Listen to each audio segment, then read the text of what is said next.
Light ഹൗസിൻ്റെ പുതിയ എപ്പിസോഡിലേക്ക് അവർക്ക് സ്വാഗതം. 19ാം നൂറ്റാണ്ടിൽ ജീവിച്ചിരുന്ന പ്രസിദ്ധ ഇറ്റാലിയൻ കവിയും ചിത്രകാരനുമായിരുന്ന ഡാൻ റൊസെറ്റി ഒരിക്കലൊരു വൃദ്ധൻ കുറേ ചിത്രങ്ങളുമായി അദ്ദേഹത്തെ സമീപിച്ചു. തൻ്റെ കൈവശമുള്ള ചിത്രങ്ങൾ കൊള്ളാവുന്നവയാണോ എന്നറിയുകയായിരുന്നു ആഗതൻ്റെ ലക്ഷ്യം. റൊസെറ്റി വളരെ താല്പര്യപൂർവ്വം ആ വയസ്സിനെ സ്വീകരിച്ചിരുത്തി. ഒരു സെറ്റ് ചിത്രങ്ങൾ അയാൾ റൊസെറ്റിയുടെ മുന്നിൽ നിരത്തി. റൊസെറ്റി ചിത്രങ്ങളെടുത്ത് മാറി മാറി നോക്കി. ഒറ്റ നോട്ടത്തിൽ അത്ര മോശമല്ലാത്ത ചിത്രങ്ങളായിരുന്നു അവ. എങ്കിലും മാർക്കറ്റിൽ വിൽക്കാൻ മാത്രം യോഗ്യതയുള്ളവയായിരുന്നില്ല. റൊസെറ്റി ആ കാര്യം വയസ്സിന് വിഷമം തോന്നാത്ത രീതിയിൽ പറയുകയും ചെയ്തു. അയാൾ ഒരു പുഞ്ചിരിയോടുകൂടി വേറൊരു സെറ്റ് ചിത്രങ്ങൾ റൊസെറ്റിയുടെ മുമ്പിൽ വെച്ചിട്ട് പറഞ്ഞു, ചെറുപ്പക്കാരനായ ഒരു ചിത്രകാരൻ വരച്ച ചിത്രങ്ങളാണിവ. ഇവയെക്കുറിച്ചുള്ള അങ്ങയുടെ അഭിപ്രായം അറിയാൻ ആഗ്രഹമുണ്ട്. റൊസെറ്റി താല്പര്യപൂർവ്വം രണ്ടാമത്തെ സെറ്റിൽപ്പെട്ട ചിത്രങ്ങൾ എടുത്ത് നോക്കി.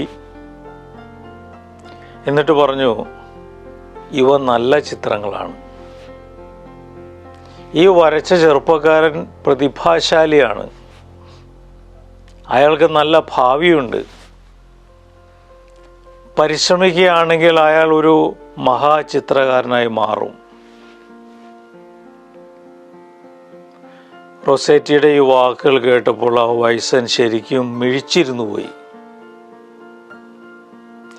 ഇക്കാര്യം ശ്രദ്ധിച്ച റൊസെറ്റി ചോദിച്ചു, ആരാണ് ഈ ചെറുപ്പക്കാരൻ? നിങ്ങളുടെ പുത്രനാണോ? അല്ല, വയസ്സൻ പറഞ്ഞു. ഈ ചിത്രങ്ങൾ വരച്ച ചെറുപ്പക്കാരൻ ഞാൻ തന്നെയാണ്. പക്ഷെ ഇവ വരച്ചത് 50 വർഷം മുമ്പാണെന്ന് മാത്രം. വൃദ്ധൻ്റെ ഈ വാക്കുകൾ കേട്ടിട്ട് എന്തു പറയണമെന്നറിയാതെ റൊസെറ്റി ഇരിക്കുമ്പോൾ അയാൾ തുടർന്നു, 50 വർഷം മുമ്പ് ഞാൻ ഈ ചിത്രങ്ങൾ വരച്ചപ്പോൾ അവ കൊള്ളാവുന്നവയാണെന്ന് പറഞ്ഞ് ആരെങ്കിലും എന്നെ പ്രോത്സാഹിപ്പിച്ചിരുന്നെങ്കിൽ ഒരുപക്ഷെ ഞാൻ നല്ല ചിത്രകാരനായി മാറുമായിരുന്നു. പക്ഷേ അന്ന് നല്ല വാക്ക് പറഞ്ഞ് പ്രോത്സാഹിപ്പിക്കാൻ ആരും ഉണ്ടായില്ല. അതുകൊണ്ട് പെട്ടെന്ന് മനസ്സും മടുത്തു. ഞാൻ ചിത്രരചന ഉപേക്ഷിച്ചു.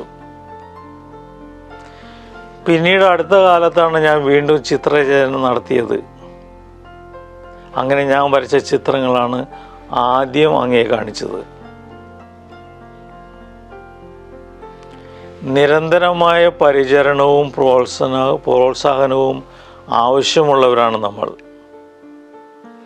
പഠനത്തിലായാലും കലയിലായാലും മറ്റേത് കാര്യത്തിലായാലും ആസൂത്രിതമായ ശിക്ഷണവും താല്പര്യപൂർവ്വമുള്ള പ്രോത്സാഹനവും നമുക്ക് കൂടിയേ തീരൂ. എന്നാൽ ബാല്യം മുതൽ ലഭിക്കേണ്ട പരിചരണവും പ്രോത്സാഹനവും പലർക്കും ശരിയായ രീതിയിൽ ലഭിക്കുന്നില്ല. റൊസെറ്റിയെ കാണാൻ വന്ന വയസ്സൻ ചെറുപ്പമായിരുന്നപ്പോൾ ഒട്ടേറെ പ്രതിഭാശാലിയായിരുന്നു. പക്ഷെ ആരും അദ്ദേഹത്തിൽ ഒളിഞ്ഞിരുന്ന യഥാർത്ഥ പ്രതിഭയെ കണ്ടെത്തിയില്ല. പ്രതിഭാശാലികൾ പലപ്പോഴും പരിചരണവും പ്രോത്സാഹനവും ഒന്നും കൂടാതെ വിജയം വരിക്കുന്നത് നമ്മൾ കാണാറുണ്ട്.